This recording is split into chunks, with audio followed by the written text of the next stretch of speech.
As we emerge from the hurt we learn, I was shattered, bruised and torn, left alone to rebuild, reborn. You took my voice, I took the pain, but now I rise. Hey, welcome to Phoenix's Rising Academy with your guide, Coach T. This is where survivors of narcissistic abuse, psychic warfare, and spiritual exhaustion come to get their bodies back, reclaim their will, and rise.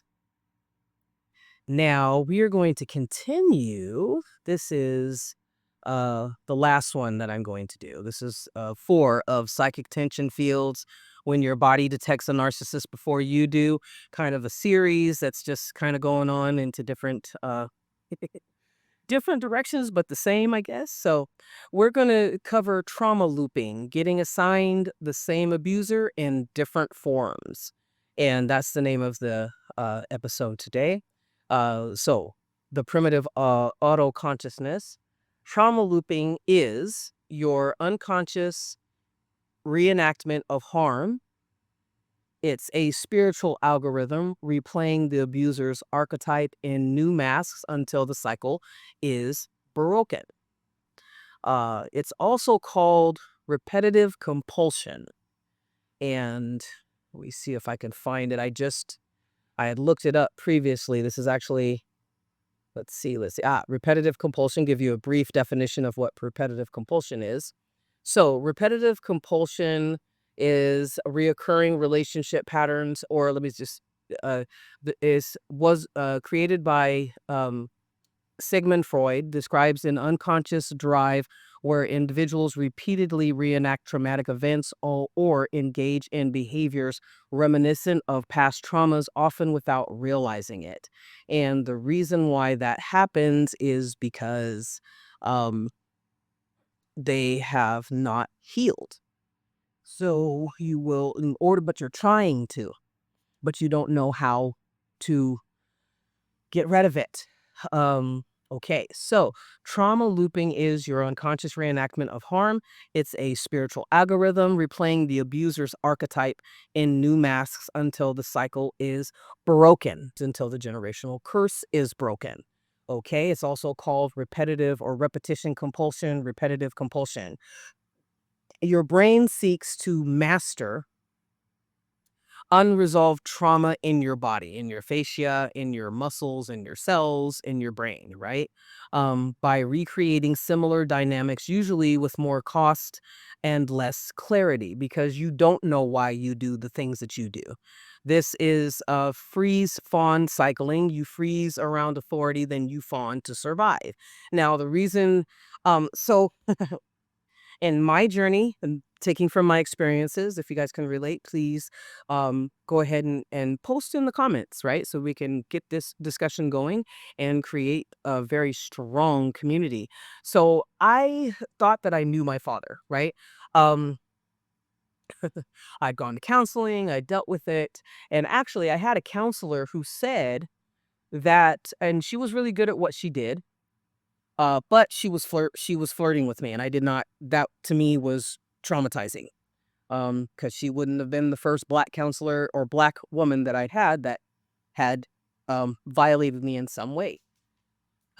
So, but she had said that, um, because I was like, I described something to her. I was like, I kind of feel like, all of a sudden I was at home and it just kind of felt like my mind had opened and all this, like Pandora's box had been opened.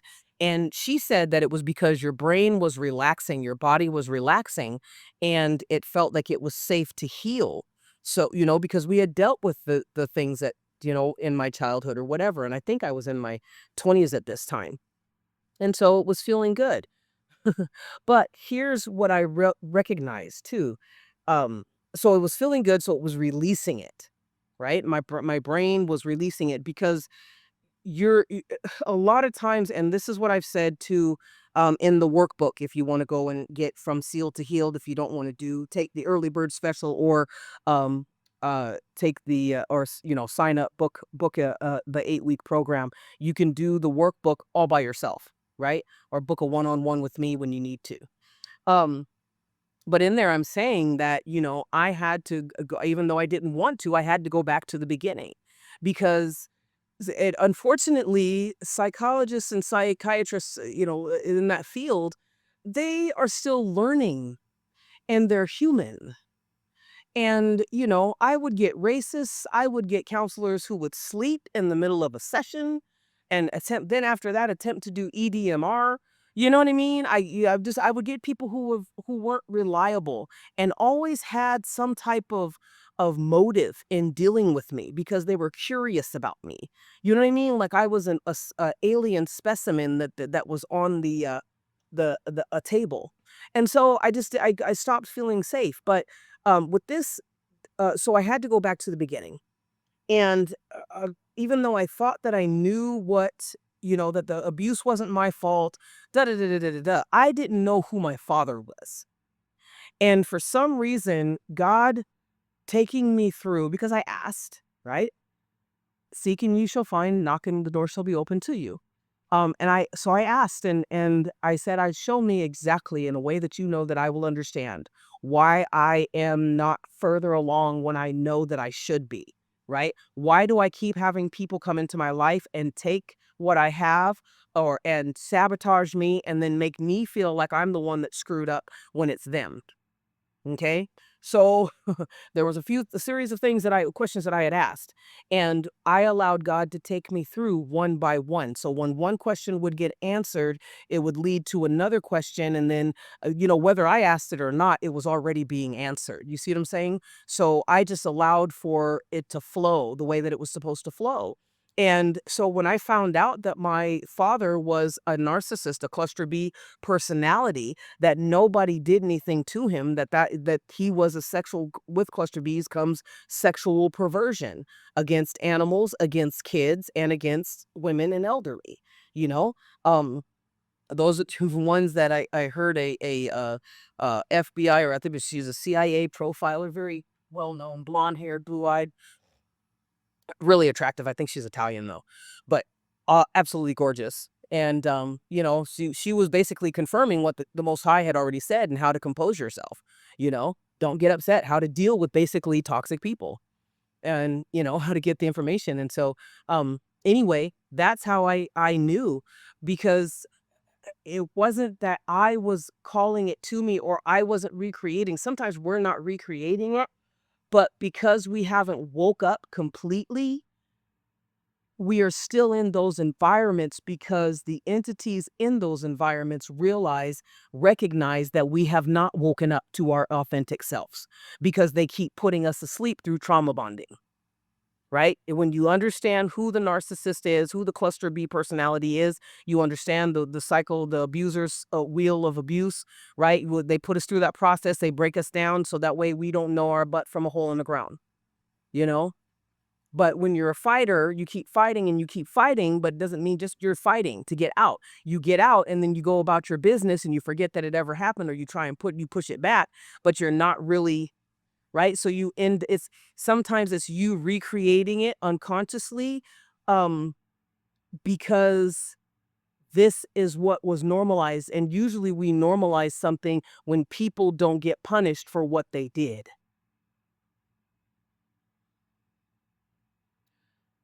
There's a lady who did not get punished for molesting the child of a woman that she would kidnap, her and her 5-year-old, the woman had problems too, but she lived up, she faced her problems.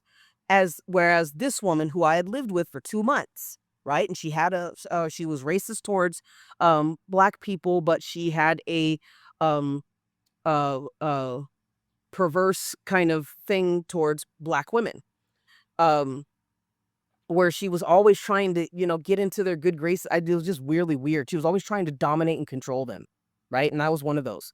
And I think she thought that I was going to be easy because she saw black people as being weak, as being submissive, right? And then whatever. But one thing I've realized is that you're always going to find the cluster B is always going to be involved in some kind of sexual deviancy no matter what.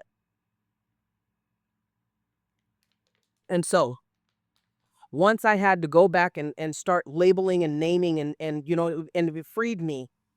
What happened was is it freed me because even though I had fought to escape and even though I escaped, they had still tethered to me, right? So whether you're the reason why it's recreating in your life those old past traumatic the way, at least the way that I've experienced it and what the wisdom that the Most High God gave to me, the reason why it's recreating is because energetically my father was still attached to me. He was happy, right? I remember there was one time where I could just tell that he was happy. I heard it in with my spirit, and he was happy that everybody was blaming me and not him. He was literally energetically using me as a scapegoat. It was project his uh uh sins, so to speak, over to me. Right. Once I stood my ground with him and I wrote him a letter because he had sexually assaulted my stepsister, which resulted in a baby, which resulted in her having to take put the Matthew up for adoption. Okay. Um, and I kind of, what was on the outside looking in that process. Oh, and so, I mean, this is the trauma that cluster B personalities inflict on people, whether you know them or not, whether they're family or just complete strangers, as we're seeing nowadays, right? And so once I understood and God helped me to see what was being tethered to me by my father, by my other relatives, because that's the dynamic, right? That's the template. You get, I'm the black sheep. So the black sheep what? Takes on the sins of everybody else so that they can live guilt-free, so to speak, because we're the sin eaters. And when we stop eating the sins of others, we spew that shit back out and we say, plus interest, you're getting it back. Then they don't know what to do. I know for with my dad, I mean, all that energetically, he bloated up. He had yellow teeth. I mean, like he looked like the demon he was finally because he had been feeding off of me and my mother. Understand? So that you'll stop the repetitive compulsion or the recreating the similar dynamics of trauma once you stop um taking on the sins of your fathers and your mothers, right? You'll get to the point, Phoenixes, where you can graft them back right the fuck back out. Excuse my language, but I'm just serious about it. So, brain centers, habituation loop, repeats unresolved trauma like a ghost movie on a loop, right? So, and it is the trauma that they're sticking you with, right? My dad told me if I would have been a normal child, he wouldn't have beat me. If I would have been a normal child, he wouldn't have sexually assaulted. Then trigger warning, you guys. If I would have been a normal child, he wouldn't have sexually assaulted my stepsister, right? If I had been a normal child, if I had been normal, right? So that's a dead giveaway. And I had been told that all my life. I had been told that by strangers. Some people would say there's something about you and they would be happy, but there would other be people, and especially black people, who would say, oh, there's something wrong with you, you know? And and just kind of give me this look. And, and I was thinking about this the other day in meditation because I'd come across some videos and, and I was like, black people, they can't wait, especially when they feel uncomfortable and they have an idea about something. Let's say somebody's like, oh, I just wanted to show you this or do this, but if you're too stupid to handle it, right? It's that right there, right? And then black folks, we wonder why we don't want to hang with other black folks because most of you are toxic because you are in a state of repetitive compulsion. You keep repeating the the situations and the scenes and the verbiage and the energy, recreating it instead of going and doing your own work. It's like, well, I've lasted this long. Okay. So anyway, cortisol distribution network keeps you in adrenaline crisis. And that's when you keep repeating it, that you keep going through it. You know what I mean? And so it's going to produce physically and the same kind of result that it would as if you were there, right? Exhaustion becomes your emotional baseline. So like syphilis mimics multiple diseases, trauma loops mimic bad luck, wrong job, or wrong boss, when it's really your nervous system stuck in a karmic echo, right? And this is us, Phoenixes, that haven't learned, haven't gotten the proper type of counselor, right? Which is so frustrating with when you're dealing with counselors, because especially when I see them on TikTok, and I was thinking about that, it's like every time I go and check out a counselor and try and check out their website and whatever, they never respond. So it's like you just have a fake page talking about, like a front, like a landing page. You know what I mean? Like you're not really offering services. You're just on here trying to get money from, being monetized on these social media platforms. And that's really sad, you know? Um, so that's why coaches, transformational coaches, narc coaches like myself are here, because we've gone through it, right? I had to go through it with God, and that's, I had no help, because there was nobody that I could trust to help me, right? Because with the depth that I see with my spiritual eyes, I need somebody who's at my level or higher, right? And the only one who is that is the Most High God. You know, like if to me, for me, it doesn't, I'm not a counselor. And it may help somebody just to talk, you know what I mean? I would do counseling just to have somebody to talk to. But I've realized that a lot of those counselors were using you as a guinea pig, and so it wasn't, I mean, hopefully if you've gotten one that really works for you, great. Great, great, great, great, great. Don't be afraid to share that, because so many people get left in the dark, and we end up frustrated because it's like we get people who don't understand us. And so that's why I've created this workbook and the workshop, From Sealed to Healed, to get you to your authentic self. I am not a counselor, but um I am a guide guiding you through. I coach you, to keep you motivated and to keep you doing your work. And I can say, hey, okay, you've taken on a lot. Now just rest. Treat yourself to something, you know? Go, if you're an anime fan, binge watch anime with some ice cream, dude. Like, do it, you know? So anyway, so here's affirmations, or just one. I refuse to resolve old pain through a new predator, right? I refuse to resolve old pain through new predators. So this is saying I refuse to continue in repetitive compulsion. Now I am going to go through the process of having, like the process I take my clients through, reveal what is where, who, what, when, where, why, and how, right? And getting those answers, then you will heal, because then you will be able to see the situation for how it is. When we are in, that's reticular, uh, repetitive compulsion, is it's not, it's an energy that is still lingering. Like I said, it's an energy that's still lingering with us, even, and so we're recreating it, because the narcissist is a interdimensional, you know entity. It's a demon, and so it wants, it's where it's possession. So no matter where we go, it slimes us, right? So when I got free from and I saw my father, and I saw other situations for actually how they were, do you know how lighter my burdens became? And that's what started, people will like, okay, we can't get you in the normal ways, so we're just really gonna bump up how we try and unalive you. And so then they started with the witchcraft. you know then they started with, astral projecting, and astral assassinations and all this other kind of stuff, but that's another, if you guys are interested in knowing that story, let me know. But anyway, so let's say this affirmation: I refuse to resolve old pain through new predators. I refuse to resolve old pain through new predators. I refuse to resolve old pain through new predators. I refuse to resolve old pain through new predators. I refuse to resolve old pain through new predators. Now stop and take in 3 deep breaths. Exhale slowly.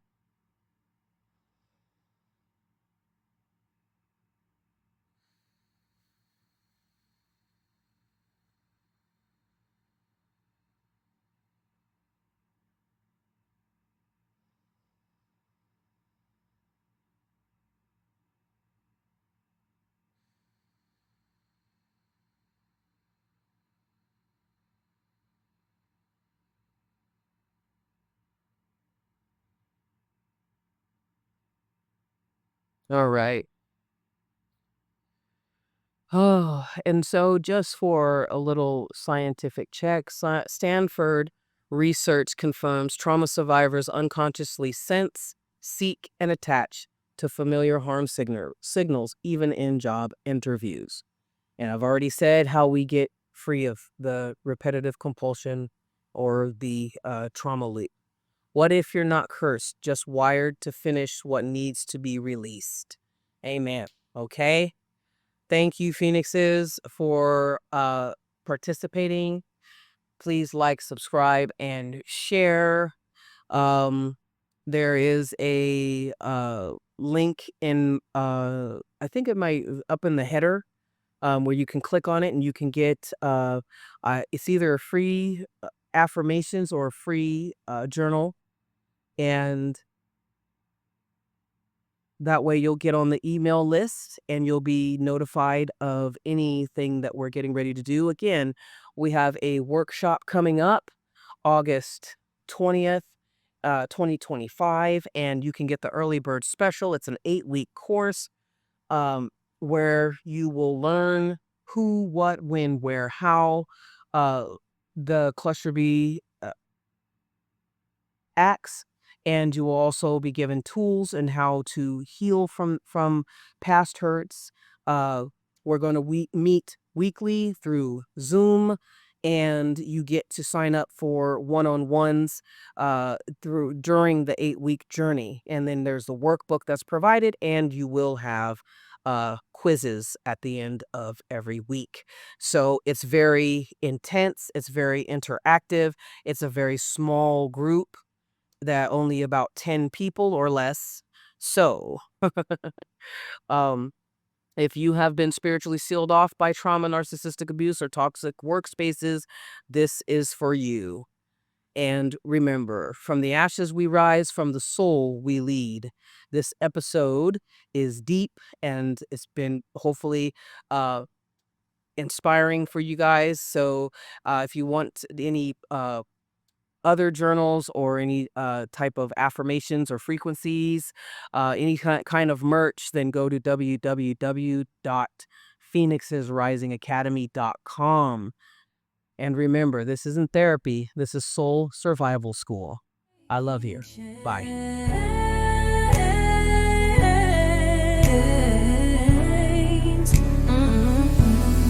I'm the phoenix rising, can't you see? You can't break me.